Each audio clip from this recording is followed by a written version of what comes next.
Are you ready to master the biga pre-ferments for your next pizza? This is how you can do it.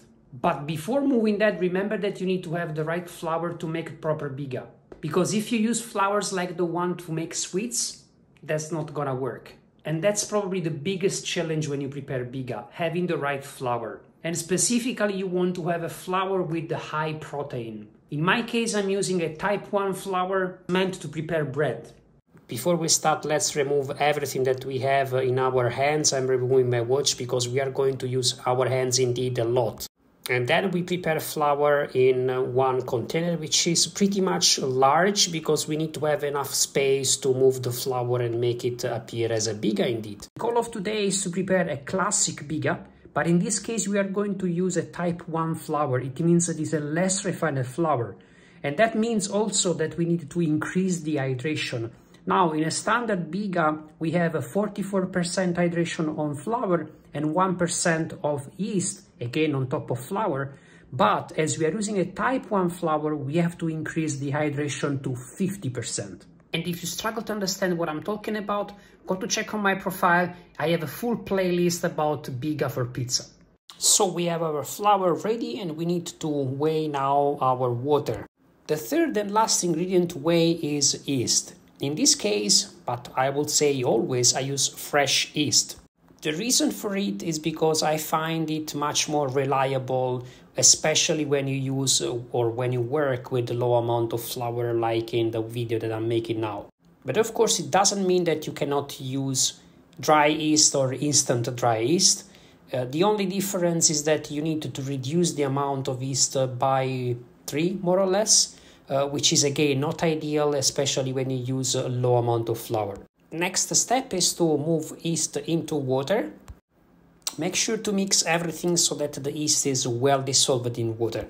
Once you don't have any more residues of yeast, it's time to take our flour and put all the water and yeast together in the flour. Don't be afraid of doing so.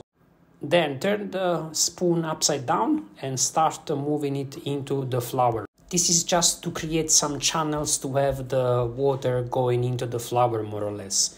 And then the next step is to start this movement with the container. So you just want to move the container left and right and back and forth without taking it out of your countertop. So you want to have the container scratching the surface, let's put it this way.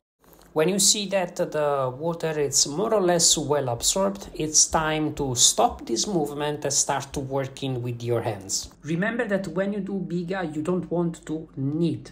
The only goal that you want to reach is to have the flour absorbing all the water. That's it.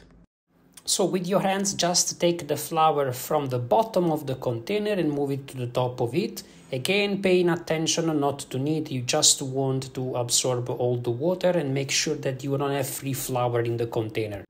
This is the result that you want to obtain. Let me show you closer. As you can see, we have no free flour in the container. Everything is well absorbed. And now it's time to cover our biga. As you can see, I'm using a silicone pad, but I have some holes in it, and that's very important because you need to have the biga breathing during the fermentation.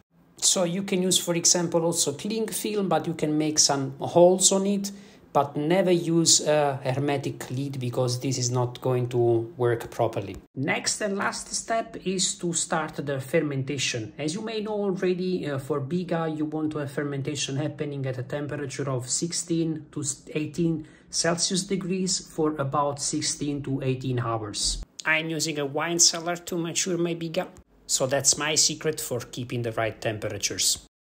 And after about 16 hours, this is how the biga will be.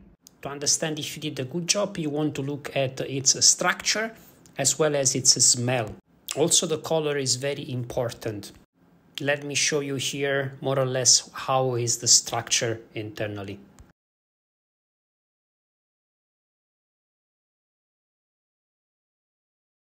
I hope you enjoyed this video on how to make biga. If you want to know more about it, you can either go to my playlist and search for the biga, or you can keep following me, and in next videos we will be talking also about how to use biga properly for your pizza. And as always, follow for more and you're welcome.